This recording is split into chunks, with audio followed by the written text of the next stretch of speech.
There are different stories surrounding the rise of the Crips gang.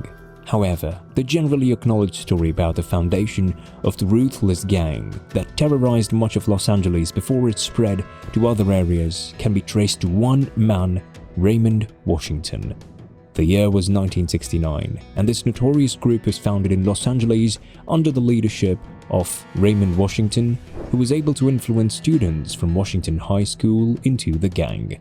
The 1950s was the era when the civil rights movement got to its peak in the United States, as people of color and movements such as feminism and the fight for equality began to dominate major topics in the United States. Also, this era was not too far from when the Second World War ended, with its devastating effect ravaging the whole country. During this period, black students and people of color were not permitted to join social groups like Boy Scouts and other extracurricular activities in school, and it was this void that Raymond Washington tapped into to establish a group that would allow people of color, especially black students, to participate in off-classroom activities. Unfortunately, his story ended in the most brutal way possible. Here's a look at the life of a Crips gang member. The rise and fall of Raymond Washington and William Stanley. Although other groups like the Brims and Pirates soon came up to challenge the Crips gang dominance, there was no doubt that the Crips gang was the undisputed lords of the street in Los Angeles. That was obvious in the strength of their membership and the respect the gang commanded within the society.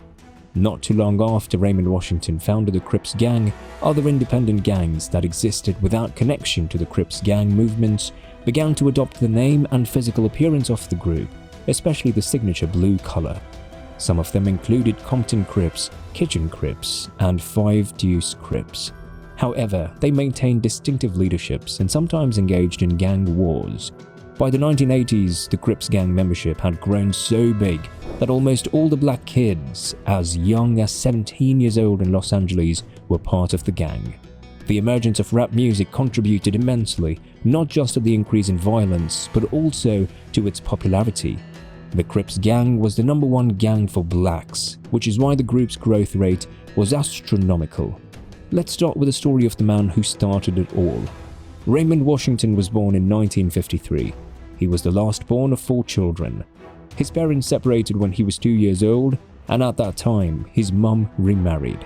Raymond Washington was raised by his mum and stepfather. According to his LAPD file, the teenage Raymond's crime history started at a young age, with neighbors on East 76th Street between Wadsworth Avenue and Central Avenues in Los Angeles' South Central, always complaining about the young lad's attitude. His consistently bad behavior got him transferred from one school to another, starting from Locke High School, John C. Fremont High School, and then an alternative Washington Preparatory High School in Fairfax. Just as the civil rights movement was gaining momentum, so was the gang crisis. By 1960, Los Angeles witnessed an unprecedented level of gang activities. On the bright side, all gangs formed by black Americans like the Black Panther were on the low due to the group's confrontation with the US government. However, the gap left by the older sects gave rise to the new groups like the Crips gangs. Before Raymond Washington established the Crips gang, he was formerly a member of a gang known as Baby Avenues, formed by a fellow teenager named Craig Munson. Sooner than later, Raymond, who was 15 years old at the time, and Craig had a fallout. Raymond had beaten up Craig's younger brother in a fist fight, and that didn't go down well with him. To maintain his dominance in the hood, Raymond reached out to Stanley Williams, aka Tookie, through a mutual friend. After their meeting, Raymond proposed to Tookie that they should form a united front by uniting all the splinter gangs under one umbrella. The proposal was adopted, leading to the formation of the West Side Crips gang.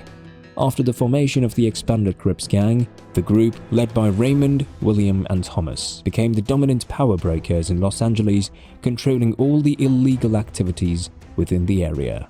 In 1974, Raymond was finally arrested by the LAPD for a second-degree robbery, and he was sentenced to 5 years imprisonment. While in custody, Raymond continued his notorious gangster lifestyle by recruiting other inmates into the Crips movement, much to the disdain of the established black Muslim and black guerrilla family. After spending 2 years in custody, Raymond was released on parole.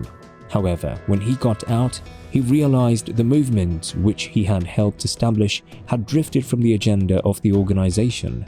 The war between the Crips and other groups like the Hispanic and the Bloods was already at its peak, and instead of a fist fight, the methodology of fighting gang war had shifted into a more dangerous terrain with the adoption of firearms. Realizing he had lost influence on the group, Raymond felt shying away from the group would be a smart decision, but unfortunately, it wasn't. At around 10 p.m., Raymond was attacked by another member of the Crips gang in a drive-by shooting on East 64th Road. He was rushed to the hospital where he was admitted into surgery, but unfortunately, he couldn't make it out. He died while in surgery, and to date, no suspect has been apprehended for the heinous crime. To make the matter worse for the Crips gang, the notorious organization also lost the co-founder of the group to prison in 1979, the same year Raymond was killed in the drive-by shooting. However, unlike Raymond, William alias Tookie was apprehended by the police for the 1979 shooting and killing of the Taiwanese family, which he denied till he was killed by lethal injection in 2005. The Crips and the narcotics business. Before the dawn of the 1980s, the Crips gang and their main rival at the time, the Bloods, had little or no footprint in the emerging narcotics trade. Instead, the Los Angeles gangs, especially the Crips, were notorious and famous for hooliganism, thuggery, arms dealing, and looting. By 1983, the Crips gang modus of operation switched from the traditional model of looting into the emerging drug trade powered by the discovery of crack cocaine. During this period, the narcotics business of the Crips gang was powered by its members, mostly from rural areas where the poverty rate was extremely high. The Crips were shifting their attention to narcotics and cracks because it was less tedious than looting, which was their primary source of income. They diversified their trade into narcotics because this newfound trade at the time provided them with quick cash. At the time, it became possible for a gangster controlling a strategic area to make as high as $500 to $600 per day. As time went by, the Crips gang began to expand out of LA into other cities in the United States.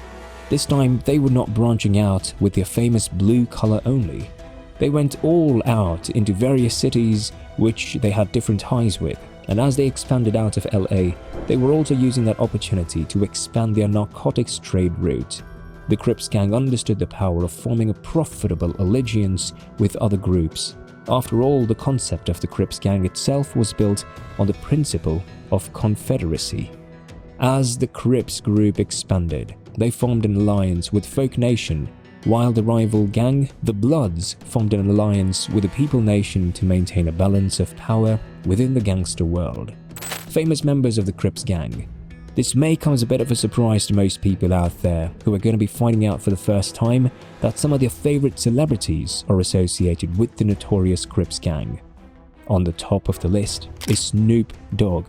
Yeah, you heard that right. In fact, if you are conversant with Snoop Dogg's songs over the last 2 decades, you'll find out that he has never, at any point in time, hidden his association with the Crips gang when he was in Long Beach. Although some members of the group often feel disrespected by the famous rapper's stand on the topic, especially since some members of the gang believe Snoopy isn't representing them as they would have expected. But you can find out for yourself. All you need to do is listen to Snoopy's lyrics and don't forget how Snoop Dogg always promotes drugs, especially marijuana, on every stage. Also, don't forget his dressing style, especially his love for the blue color, which, of course, is the main symbol of the Crips gang. Let's move on to the next celebrity on the list. Although Eazy-E died in 1995, his past relationship with the Crips gang is well documented. The rapper, who founded the NWA before recruiting Ice Cube and Dr. Dre in 1987, was an associate of Kelly Park, a well-known member of the Compton Crips, while Eazy-E himself was a narcotic dealer before turning into a gangster rap. Other famous rappers with links to the Crips gang include the late Nipsey Hussle, Coolio, Jeezy, and Schoolboy Q. With several famous people still having ties to the Crips gang, it's obvious that this group is still alive and thriving. However, what differentiates the Crips gang from the 70s and that of today is the gang's spread across the United States. At inception, the Crips gang was founded on the ideology of a street gang interested in confronting the issues of segregation and inequality. The group became fearsome and notorious. The Crips gang abandoned fist fighting in favor of firearms rather than fighting for black people's rights. The group instead became a notorious organization credited for committing a range of crimes such as car snatching, murder, rape, hooliganism, and narcotics. Today, the gang has sprouted their wings outside Los Angeles by spreading the group's tentacles to more than 30 states in the United States, with New York being the state with a high presence of the notorious gangs. What do you think about celebrities being gang members? Let us know your thoughts in the comments below. If you enjoyed this video, make sure to give it a like and check out more awesome ones on our channel. Thanks for watching, and we'll see you next time.